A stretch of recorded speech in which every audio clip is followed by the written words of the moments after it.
2024। इस वक्त मैं समस्तीपुर लोकसभा क्षेत्र में हूं। मैं जानने की कोशिश कर रहा हूं कि यहाँ पर जो जनता का मूड और मिजाज क्या है, क्योंकि लोकसभा चुनाव का आगाज हो गया। सभी प्रत्याशी जो चुनावी मैदान में अपनी अपनी तैयारियां कर रहे हैं।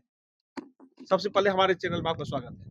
आपका भी धन्यवाद सर। आप युवा है, यहाँ पे समस्तीपुर लोकसभा क्षेत्र में एक तरफ इंडिया गठबंधन है, दूसरी तरफ जो है एनडीए गठबंधन है। इंडिया गठबंधन के जो प्रत्याशी है वो जो है सन्नी हजारी जी है, और एनडीए गठबंधन का जो प्रत्याशी है संभवी चौधरी है। दोनों में क्या अंतर लग रहा है दोनों प्रत्याशी? देखिए, इंडिया गठबंधन का जो प्रत्याशी सन्नी हजारी जी है और एक तरफ से एनडीए का जो प्रत्याशी है संभवी चौधरी है, दोनों में डिफरेंट है। हम लोग की मांग है और हम लोग जनता की मिजाज है जो संभवी चौधरी बनाम सन्नी हजारी, जो संभवी चौधरी को मैं जानता तक नहीं हूँ कहाँ का है, लेकिन ये हमारे क्षेत्र के लोकल प्रत्याशी है और इनका सब कुछ समस्तीपुर जिला में ही है। इसीलिए हम लोग का विश्वास है कि अगर सन्नी हजारी जी अगर यहाँ के सांसद होते हैं तो हमारे क्षेत्र का विकास चौगुना होगा, दुगुना नहीं चौगुना विकास होगा। इसीलिए हम लोग का मिजाज है कि अगला भविष्य का जो सांसद है वो हम लोग को सन्नी हजारी को बनाना है। संभवी चौधरी आप लोगों के क्षेत्र में कभी आए हैं कि नहीं आए हैं? मैं तो बोला शब्द में पहली सब ही जो उसको जानता तक नहीं हूँ, कौन है संभवी चौधरी, वो कहाँ से पैदा लिए हैं, इतना तक मुझे नहीं मालूम है, उसकी उत्पत्ति कहाँ से हुए है। चिराग पासवान का नाम आप जानते हैं? चिराग पासवान का तो नाम बहुत पहले से जानते हैं। चिराग पासवान जो है वो अपना कैंडिडेट बनाकर भेजा है संभवी को। उस चिराग पासवान जो कैंडिडेट बना के भेजे हैं, मैं चिराग पासवान जी से पूछना चाहता हूँ कि संभवी चौधरी आपके पार्टी में काम करते थे क्या? क्या आपके पार्टी का कार्यकर्ता है? और चिराग पासवान जो पासवान समाज के साथ अन्याय क्या है, दलित समाज के साथ जो अन्याय क्या है, ये पासवान समाज, दलित समाज, ओबीसी समाज ये कभी माफ नहीं करेगा। और चिराग पासवान को यहाँ से हारना पड़ेगा। और साथ ही वो अपना सीट जानते हैं, जो या हाजीपुर उसका पिताजी का कर्म भूमि है, जन्म भूमि है, मरण भूमि है, वहां से वो जीतने नहीं जा रहे हैं, क्योंकि उन्होंने दलितों का अपमान किया है, उन्होंने दलितों का शोषण किया है। क्या कोई दलित समाज नहीं दिख रहा था उसको समस्तीपुर जिला में? समस्तीपुर लोकसभा क्षेत्र में कोई दलित पासवान नहीं दिख रहा था, कोई एससी एसटी नहीं दिख रहा था उसको, जो संभवी चौधरी को टिकट दिया। आप लोग नौजवान है, क्या करने जा रहे हैं इस बार का चुनाव? एकदम हम लोग नौजवान हैं और हम लोग सोच लिए हैं कि चिराग पासवान को जो है घंटा डोलाने के लिए जाना पड़ेगा दिल्ली। अब यहाँ रहने का उसका गुंजाइश नहीं है, वो बोरा बस्ता समझ के चल जाए। वो समझ कहते हैं हम मोदी का हनुमान है, उसको मालूम है हनुमान एक ही है। वो 75 को हनुमान कहां से आ गया? कभी मोदी कहते हैं मैं राम हूं, तो मोदी का हनुमान जो बन रहा है ना, तो उसको पूछड़ी में आग लगा देगा मोदी अब, और उसको बोरा ढोने के लिए भेज देगा। उसको लग रहा है चिराग पासवान को कि मैं जो है मैं अपना सीट बजा लूंगा, उनका अपना सीट नहीं बचने के लिए जा रहा है। सन्नी हजारी के बारे में क्या कहना चाहते हैं? सन्नी हजारी एकदम बिल्कुल युवा है, नौजवान है, उनसे उम्मीद है, हम सबों को उम्मीद है कि सन्नी हजारी यदि हमारे सांसद होते हैं तो हमारी सारे दुख दर्द दूर हो जाएंगे, क्योंकि हम लोग को पूर्ण विश्वास है कि सन्नी हजारी एक ईमानदार नेता है और युवा है, और युवा के साथ काम करने का मजा ही कुछ और है। बहुत बहुत धन्यवाद। आप जानते हैं सन्नी हजारी को? सन्नी हजारी महेश्वर हजारी का लड़का। हाँ, जानते हैं? उनको पिताजी कम जानते हैं। तो इस बार का चुनाव में क्या करिएगा आप लोग? सन्नी हजारी को वोट दीजिएगा कि संभवी को? नहीं, सनी हजारी को देना। सन्नी हजारी को दीजिएगा। क्या चुनाव चिन्ह है मालूम है? लालटेन है। हाँ? क्या चुनाव चिन्ह है? हाथ छाप।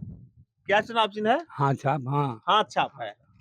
आप जानते हैं उनके बारे में? जी जानते हैं। मोदी जी बोले थे महंगाई कम हो गया है, कम बार हुआ है आप लोगों के यहाँ? जी नहीं, महंगाई तो और तेज हो गया है। अब यहाँ का जनता जो है सो सब यानी कि किसान लोग जो है सब परेशान है। न सही टाइम पर न खाद मिलता है सही, न बीज मिलता है सही, फसल नहीं उपजता है, और उपजने के बाद यानी कि न कोई रेट मिलता है सही ढंग से। यहाँ तो यानी कि बुरा हाल हो। मोदी जी का 10 साल हो गया है, फिर बोल रहे हैं कि एक बार हमको और मौका दीजिए। क्या करिएगा? मौका दीजिएगा उनको? नहीं, अब कहाँ बार बार मौका नहीं मिलता है। नहीं दीजिएगा मौका? नहीं, वो तो देश को बेच संविधान को नष्ट करने जा रहे हैं। बोल रहे हैं एक बार मौका दीजिए, हम विकास करेंगे। अब हो गया, मौका बहुत मिला उनको। नहीं दीजिएगा मौका? नहीं नहीं, रोजगार और मिला है कि नहीं आपके यहाँ? नहीं।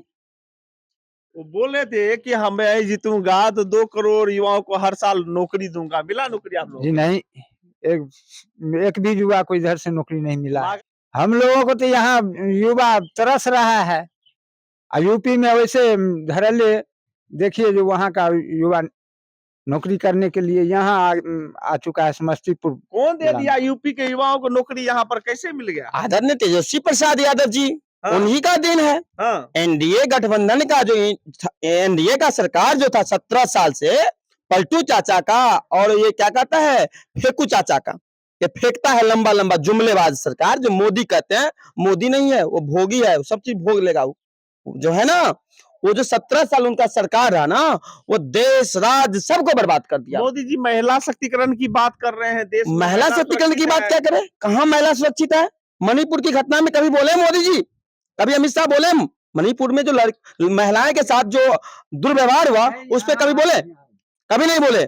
और जो आप रोजगार की बात की ना, वो धन्यवाद तेजस्वी प्रसाद यादव जी, जिन्होंने वादा किए थे कि 10 लाख युवाओं को रोजगार देंगे हमारी सरकार बनती है तो।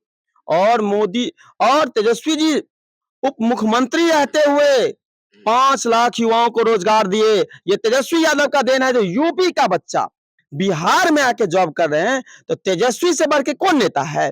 और राहुल गांधी युवा है। अगर तेजस्वी और राहुल गांधी मिलते हैं, कम्युनिस्ट वामपंथ जो है उनका अगर मिल समर्थन होता है, इस बार तो जानबे करते हैं जो घोषणा किया गया 1 करोड़ युवाओं को रोजगार, और प्रत्येक महिलाओं गरीब को जो रोजगार करने के लिए 1 लाख रुपया दिया जाएगा प्रत्येक वर्ष। हमें विश्वास है तेजस्वी जी से कि वो रोजगार देंगे और ये जो वादा किए हैं वो देंगे। लेकिन सावधान हो चुका है यहाँ का जनता इस जुमलेबाज की फैक्ट्रियां से, मोदी शाह और अमित शाह से परेशान है। आप क्या कहना चाहते हैं? बिहार के जो मुख्यमंत्री नीतीश कुमार जी हैं, कभी कह रहे हैं कि 400 पार, कभी कह रहे हैं 4000 पार, और कभी कहते हैं 4 लाख पार।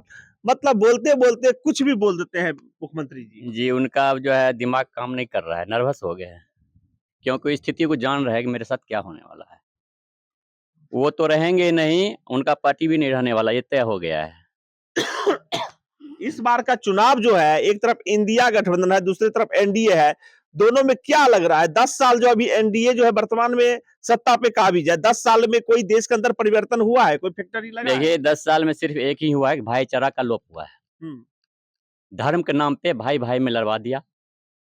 जो मुझसे अच्छा बात करता था, आज के दिन ऐसा आ गया है, जो बात करना बंद हो गया। ये धर्म से आपका ये संविधान, ये देश चलने वाला नहीं है। हम भी इस धर्म को मानते हैं, हम भी ईश्वर को मानते हैं। जो इंडिविजुअल है, जो दिखाई नहीं देता वो ईश्वर। तो आप जो है सो ईश्वर या किरदार तो नहीं है, जो धर्म मानिए वो हम धर्म मान लेंगे। देश कैसे चलना चाहिए? बस से नफरत नहीं होता, प्यार नफरत मिलता है। आप सिर्फ धर्म पे झोंक रहे हैं, ऐसा नहीं होगा ना। कल केरला के जो है मोदी जी भाषण दे रहे हैं और कह रहे हैं कि देश के अंदर माता बहनों, अगर जो है इंडिया गठबंधन वाले ले जीत जाएंगे तो आपका जो मंगलसूत्र है खतरे में पड़ जाएंगे। देखिए कुछ अगर सोचने को या सोचने के बाद आता है तो क्या बोलता है? कोई मुद्दा होना चाहिए ना। मुद्दा आपको नहीं मिला क्या होगा? जो किसी ने कुछ फेंका उसको पकड़ के आप फिर वही बोल रहे हैं। हाँ, वो फेंकने का क्या, पहली बात तो फेंके कैच करके फिर वही चीज का रिवर्स कर रहे हैं। पहली बात तो ये मोदी जी बताए ना कि उनका जो है कि शादी थे, विवाह बंधन फेरे लिए थे, वो अपना पत्नी का मंगलसूत्र जब बचाए तो देश की महिलाएं के बारे में क्या बात करते हैं? उन तो बोलना ही नहीं चाहिए सब बात पे।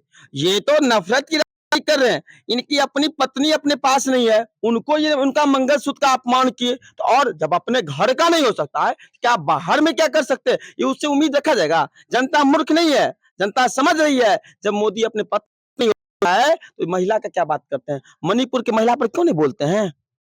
क्यों नहीं बोलते हैं आप?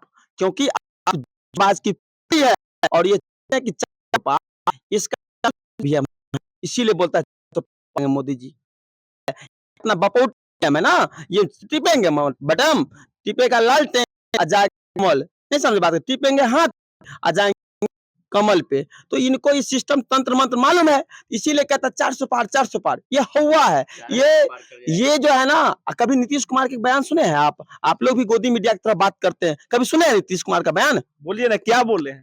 वो बोल रहा था 4 ऐसे 4 लाख पार बोल रहा था, तब बोला 4,000 पार।